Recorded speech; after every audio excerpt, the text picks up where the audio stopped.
प्रश्न फरक विचारत असताना पुढे असं झालं, गंगा स्वर्गामध्ये आहे त्या अभिषेक राजाकडे बघते, अभिषेक राजा तिच्याकडे बघतोय. बघता बघता एक कर्म असं घडलं चुकीचं, गंगेच्या आतून तिचा पदर ढळला. पदर ढळणं म्हणजे चुकीचं कर्म आहे बरं का, ध्यानात घ्या. आणि पदर ढळला आणि त्याच अवस्थेमध्ये एकमेकाला ते का आवडले, किती आवडले काय माहित नाही, पण ते प्रेम जुळलं. आणि सगळं नजरेतनच घडतं, व चांगलं बी नजरेतनं घडतं, वंदाळ बी पापी आहेत.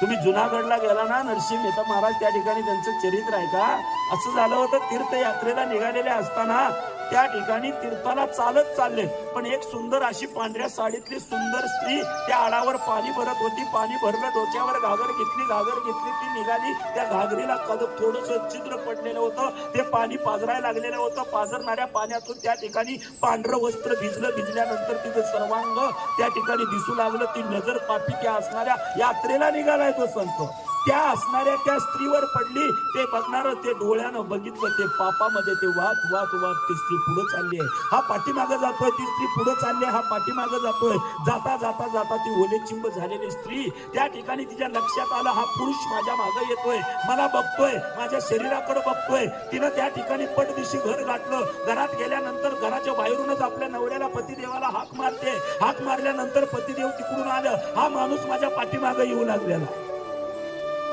नवऱ्यानं बघितलं, कोण का आलाय, त्यावेळी हा भानावर आला. आणि भानावर आला आणि म्हणतो, तुमच्याकडे काम होत. काय काम होत? 2 दाबण हवे होते मला. दाबण कळत? ते म्हणले कशाला? अहो द्या तरी, मी आलो. तो नवरा घरात गेला, 2 नाही 1 मिळालं.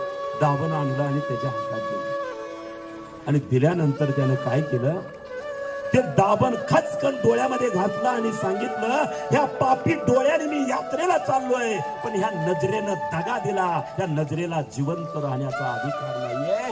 इतके सुंदर डोळे यात्रेला चाललेले, या सुंदर स्त्रीला, तुमच्या बायकोला बघायचा मला अधिकार नाहीये. ह्या डोळ्याने पाप केलंय, म्हणून मी या डोळ्याला संपवतोय. आणि दोन्ही डोळ्यात दाबणं घातली आणि डोळे आंधळे केले.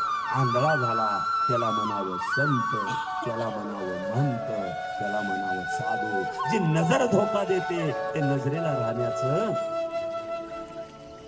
काम नाहीये, ती नजर राहू शकत नाही. म्हणून म्हणतात तुकोबराय, डोळे तुम्ही गारे चुक, पहा विठोबाचे मुख.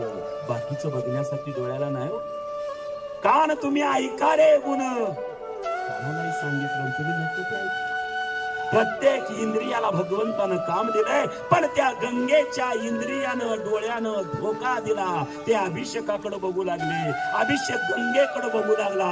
आणि बघत असताना पुढे असं झालं, ते दृश्य एकतर पदर ढळलाय. पदर ढळल्यावर स्त्रीला पाप लागतच लागतं, पण पडलेला पदर जर पुरुषानं बघितला तर पुरुषालाही पाप लागतं बरं का, शास्त्र सांगतं. पदर पडलेल्या स्त्रीकडे बघायचा अधिकार पुरुषाला. आता पदरच राहिला नाही, त्यामुळे पुढचं पाप किती, पुण्य किती विषय सांगतो पुराण सांगतो. पण पदरामध्ये साधन आहे हो, सामर्थ्य. एका जीवाला जन्म घालून पाना पाजण्याचं त्या पदराआड सामर्थ्य, आई होण्याचं सामर्थ्य त्या पदराआड आहे. बाईची आई होते, पदर घेऊनच होते. कुठली बी नवरी मॉर्डन असू द्या, चुंदरी का विना लावावच लागते. बाईची आई होण्यासाठी या क्रिया आहे. आणि नर्मदेचं कर्म चुकलं, त्यावेळी ब्रह्मा उठले, बाकीच्या देवतांनी ताडकन उठले. तुम्ही कुठं बसला याचं भान नाही. त्या नर्मदेला आणि त्या अभिषेकाला शाप दिला, स्वर्गामध्ये असली कर्म करणाऱ्याला राहता येत नाही, पृथ्वी तलावर जाऊन पडा. तो तै सुख दुःखी फळावे, तया ते भोगावया यावे. देहाय तू माऊली म्हणते, तुम्ही कर्म करता ते कर्म चुकलेलं भोगण्यासाठी ह्या देहाला यावं लागतं. या देहाचा काय दोष? गुडघं दुखतंय, कंबर दुखतंय, या देहाचा काय दोष? अगोदर केलेली पाप, तुका म्हणे पापे येती रोगाची आरूपे. कुणाला दोष केला? कुठलाही आजार उद्या जाता जाता उलटी वकारी झाली तरी पाप आहे. कुठेतरी तुम्ही चुकीचं कर्म केलेलं असतं, आत्ताच नव्हे बरं, अगोदर. कित्येक जन्म आपण इतके जन्म भोगून आलेलो आहे, त्या प्रत्येक जन्मातलं कर्म बरोबर देवाच्या ठिकाणी अडचण आणतं बरं का. देवाकडे चाललं का वकारी होणार, उलटी होणार, पाय दुखणार, कंबर दुखणार, गुडघं दुखणार, काय बी होणार, देवाकडे ती तीर्थ तुमच्या हातनं टळणार. त्याला कारण नर्मदा पुराणामध्ये बरीचशीच उत्तरं दिलेली आहेत. आणि पुढं असं झालं की भानावर आले, पण भानावर येऊन पुन्हा काय घडलेलं कर्म घडलं धर्मराजाला. आणि त्या ठिकाणी मार्कंडेय मुनी सांगतात, आणि त्या शापामुळे गंगेला पृथ्वी तलावर यावं लागलं. चुकीचं कर्म आहे. थोडस कर्म चुकल्यामुळं पापनाशिनी आहे, स्वर्गाची असणारी आहे, पण ते कर्म तिथं चुकलं. आता खरं तर गंगेचं चिंतन करायचं वेगळं, आम्ही गंगोत्रीला जाताना ते चिंतन करतो, पण फरक सांगताना या ठिकाणी सांगितलं. मग ती गंगा मग पुन्हा पृथ्वी तलावर आली, आणि तो अभिषेक राजा तोही पृथ्वी तलावर आला. तोच म्हणजे महाभारताची सुरुवात किंवा पांडवाची सुरुवात जिथून झाली, तोच राजा अभिषेक राजा म्हणजे शंतनू म्हणून जन्माला. आणि ही गंगा ज्यावेळी भूतलावर आली त्यावेळी तो शंतनू जायचा, गंगेच्या किनारी बसायचा आणि गंगे गंगे गंगे म्हणायचं. तिथलं जुळलेलं प्रेम तुमच्या गाठी उगच पडल्या नाही, जोडीनं आलेले ध्यानात घ्या, आधीच जुळलेला आहे. तुम्ही आता नाही जरी आवडली तर सोडता येत नाही, आणि आवडली तर तिला धरून बसता येत नाही. ध्यानात ऋणानुबंधाच्या चुकून पडल्या गाठी भेटी शुद्धता मोठी.